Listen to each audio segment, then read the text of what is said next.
ಯಾವುದಾದ್ರೂ ಒಂದು ಆಲೋಚನೆ, ಬೇಡದೇ ಇರತಕ್ಕಂಥ ಆಲೋಚನೆ ಪದೇ ಪದೇ ಪದೇ ಮನಸ್ಸಿಗೆ ಬರ್ತಕ್ಕಂಥದ್ದಕ್ಕೆ ನಾವು ಅಬ್ಸೆಷನ್ ಅಂತ ಹೇಳ್ತೀವಿ. ಒಂದು ರೀತಿಯಾದ ಗೀಳು ಅದು. ಪದೇ ಪದೇ ಪದೇ ಕೈ ತೊಳಿತಕ್ಕಂಥದ್ದು. ಅಂದ್ರೆ ನಿಮಗೆ ಅದು ಬಲವಂತವಾಗಿ ಕೈ ತೊಳಿಬೇಕು ಅನ್ನೋ ಒಂದು ಆಲೋಚನೆ ಮನಸ್ಸಿಗೆ ರಿಪೀಟೆಡ್ ಆಗಿ ಬರ್ತಾ ಇರುತ್ತೆ. ಯಾರಾದ್ರೂ ಮನೆಗೆ ಬಂತು ಅಂತ ಹೇಳಿದ್ರೆ ಅತಿಯಾಗಿ ಸ್ವಚ್ಛತೆಯನ್ನ ತೋರಿಸ್ತಕ್ಕಂಥದ್ದು, ಅವ್ರಿಗೇನಾದ್ರೂ ಆಕ್ಸಿಡೆಂಟ್ ಆಗ್ತದೇನೋ ಅಥವಾ ಅವ್ರಿಗೇನಾದ್ರೂ ಸಮಸ್ಯೆ ಆಗ್ತದೇನೋ, ಅಂದ್ರೆ ಪದೇ ಪದೇ ಈ ರೀತಿಯಾದ ಆಲೋಚನೆಗಳು ಬರ್ತಾನೆ ಇರ್ತದೆ. ಅಂದ್ರೆ ಅಲ್ಲಿ ಏನು ಅವ್ರು ಎಷ್ಟು ಅವಾಯ್ಡ್ ಮಾಡೋದಕ್ಕೆ ಪ್ರಯತ್ನ ಮಾಡ್ತಾರೆ ಅಷ್ಟರ ಮಟ್ಟಿಗೂ ಕೂಡ ಅದು ಭಾರಿ ಹಿಂಸೆಯನ್ನ ಕೊಡ್ತಾ ಇರುತ್ತೆ. ಅದು ಯಾರು ಅದನ್ನ ಅನುಭವಿಸ್ತಾ ಇರ್ತಾರೆ ಅವರ ಗಮನಕ್ಕೆ ಅದು ಬರ್ತದೆ. ನಮಸ್ಕಾರ, Maruti, psychologist, hypnotherapist and NLP practitioner. So ಇವತ್ತಿನ ವಿಡಿಯೋದ ವಿಚಾರ OCD, ಆಬ್ಸೆಸಿವ್ ಕಂಪಲ್ಸಿವ್ ಡಿಸಾರ್ಡರ್ ಅಂತ ಹೇಳ್ತೀವಿ. ಕನ್ನಡದಲ್ಲಿ ಇದಕ್ಕೆ ಗೀಳು ಮನೋಬೇನೆ ಅಂತ ಕರಿತೀವಿ.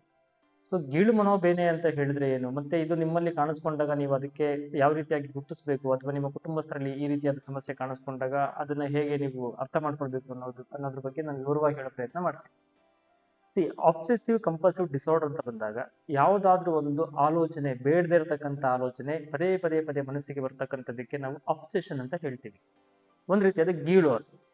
ಸೊ ಕಂಪಲ್ಸಿವ್ ಅಂತ ಬಂದಾಗ ಆ ಒಂದು ಏನು ಕ್ರಿಯೆಯನ್ನ ಮಾಡೋದಕ್ಕೆ, ಅಂದ್ರೆ ನಿಮ್ಗೆ ಅದು ಬಲವಂತವಾಗಿ ಆ ಕ್ರಿಯೆಯನ್ನ ಮಾಡೋದಕ್ಕೆ ಅಥವಾ ತಾತ್ಕಾಲಿಕವಾಗಿ ರಿಲೀಫ್ ಅನ್ನ ಪಡ್ಕೊಳ್ಳೋದಕ್ಕೆ ನೀವು ಆ ಕ್ರಿಯೆಯನ್ನ ಮಾಡೋದಕ್ಕೆ ಅಂತ ಹೋಗ್ತೀರಾ. ಅದಕ್ಕೆ ಚಟ ಅಂತ ಹೇಳೋದು ಅಥವಾ ಕಂಪಲ್ಸಿವ್ ಅಂತ ಹೇಳ್ತೀವಿ. ಅದಕ್ಕೆ ಆಬ್ಸೆಸಿವ್ ಕಂಪಲ್ಸಿವ್ ಡಿಸಾರ್ಡರ್, ಗೀಳು ಮನೋಬೇನೆ ಅಥವಾ ಗೀಳು ಚಟ ಅಂತ ಕರೆಯೋದು ಇದಕ್ಕೆ.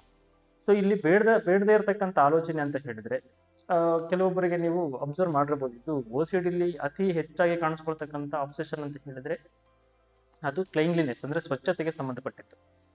ಪದೇ ಪದೇ ಪದೇ ಕೈ ತೊಳಿತಕ್ಕಂಥದ್ದು. ಅಂದ್ರೆ ನಿಮಗೆ ಅದು ಬಲವಂತವಾಗಿ ಕೈ ತೊಳಿಬೇಕು ಅನ್ನೋ ಒಂದು ಆಲೋಚನೆ ಮನಸ್ಸಿಗೆ ರಿಪೀಟೆಡ್ ಆಗಿ ಬರ್ತಾ ಇರುತ್ತೆ.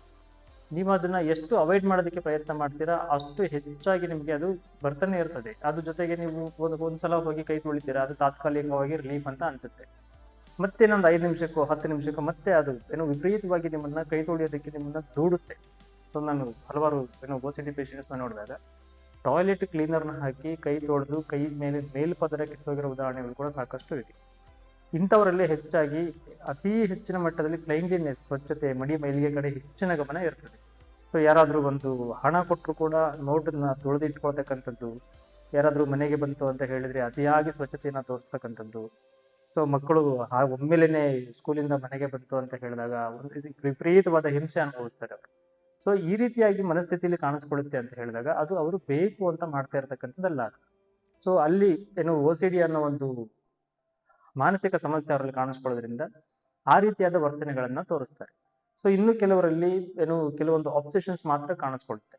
ಉದಾಹರಣೆಗೆ ಒಂದು ಧಾರ್ಮಿಕತೆ ಬಗ್ಗೆ ಹೆಚ್ಚಾಗಿ ಒಲವಿದ್ರು ಕೂಡ, ಒಂದು ದೇವರ ಮೇಲೆ ನಂಬಿಕೆ ಇದ್ದಾಗಲೂ ಕೂಡ ದೇವ್ರ ವಿಗ್ರಹಗಳನ್ನು ನೋಡಿದಾಗ ಒಂದು ರೀತಿ ಕೆಟ್ಟ ಆಲೋಚನೆಗಳು ಬರ್ತಕ್ಕಂಥದ್ದು.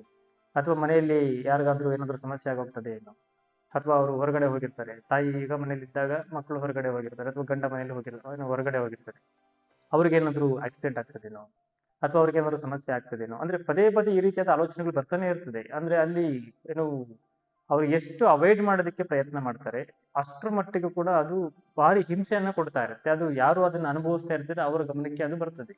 ಉಳಿದವರಿಗೆ ಒಂದು ರೀತಿ ಅದು ಒಂದು OCD ಕಾಯಿಲೆ ಅಂತ ಹೇಳೋದು ಒಂದು ರೀತಿಯಾಗಿ ಫನ್ ಅಂತ ಅನ್ಸುತ್ತೆ.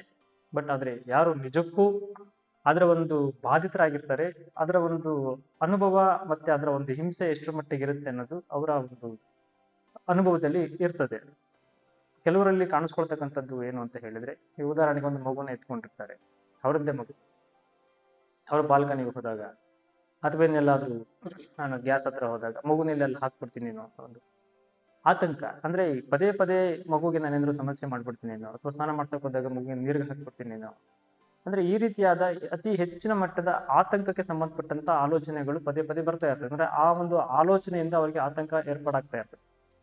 ಸೊ ಇದು ಹೆಚ್ಚಿನ ದಿನಗಳ ಕಾಲದಲ್ಲಿ ಅದು ಮುಂದುವರಿತಾ ಹೋಗ್ತಾ ಇತ್ತು ಅಂತ ಹೇಳಿದ್ರೆ ನಿಜಕ್ಕೂ ಅದನ್ನ ಎಚ್ಚೆತ್ಕೊಂಡು, ಮತ್ತೆ ಇದಕ್ಕೆ ಈ ರೋಗಕ್ಕೆ ಒಂದು ಟ್ರೀಟ್ಮೆಂಟ್ ಅಂತ ಹೇಳೋದು ಮುಖ್ಯವಾಗಿ CBT ಅಂತ ಮಾಡ್ತೀವಿ, ಅಥವಾ ಕೆಲವೊಂದು ಔಷಧಿಗಳನ್ನ ಕೊಡೋದ್ರ ಮುಖಾಂತರ ಅದರಿಂದ ಹೊರಗಡೆ ಬರಬಹುದು.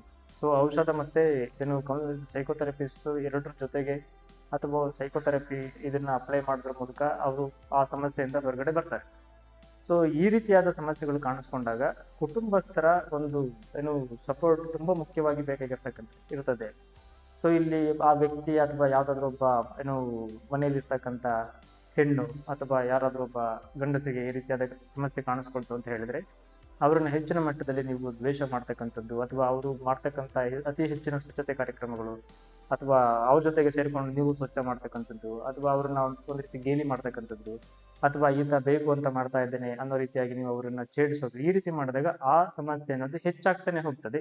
ಜೊತೆಗೆ ಯಾರು ಆ ಸಮಸ್ಯೆಗೆ ಬಾಧಿತರಾಗಿರ್ತಾರೆ ಅವರು ಪಡ್ತಕ್ಕಂಥ ಹಿಂಸೆ ಮತ್ತೆ ಅವರ ಮನಸ್ಥಿತಿಯಲ್ಲಿ ಆಗ್ತಕ್ಕಂಥ ಏರುಪೇರುಗಳು ಅತಿ ಹೆಚ್ಚಿನ ಮಟ್ಟದಲ್ಲಿ ಅವರನ್ನು ಬಾಧಿಸುತ್ತೆ. ಸೊ ಹಾಗಾಗಿ ಈ ರೀತಿ ಸಮಸ್ಯೆಗಳು ಕಾಣಿಸ್ಕೊಳ್ತು ಅಂತ ಹೇಳಿದ್ರೆ ಅವರನ್ನ ನೀವು ಮಾನಸಿಕ ತಜ್ಞರ ಬಳಿ ಕರ್ಕೊಂಡು ಹೋಗಿ ಅವರಿಗೆ ಸೂಕ್ತವಾದ ಚಿಕಿತ್ಸೆ ಕೊಡಿಸಿದ್ರೆ ಅವ್ರು ಅದರಿಂದ ಹೊರಗಡೆ ಬರೋ ಎಲ್ಲಾ ಸಾಧ್ಯತೆಗಳು ಇರ್ತವೆ. ಸೊ ಇನ್ನಿಷ್ಟು ಮಾಹಿತಿಗಳು ನಿಮಗೆ ಮಾನಸಿಕ ಆರೋಗ್ಯಕ್ಕೆ ಸಂಬಂಧಪಟ್ಟಂತೆ ಬೇಕಿತ್ತು ಅಂತ ಹೇಳಿದ್ರೆ ಕಮೆಂಟ್ ಬಾಕ್ಸ್ನ ತಿಳಿಸ್ಕೊಟ್ರೆ ಅದಕ್ಕೆ ನಾನು ಉತ್ತರ ಕೊಡೋ ಪ್ರಯತ್ನ ಮಾಡ್ತೀನಿ. Thank you. ನಮಸ್ಕಾರ.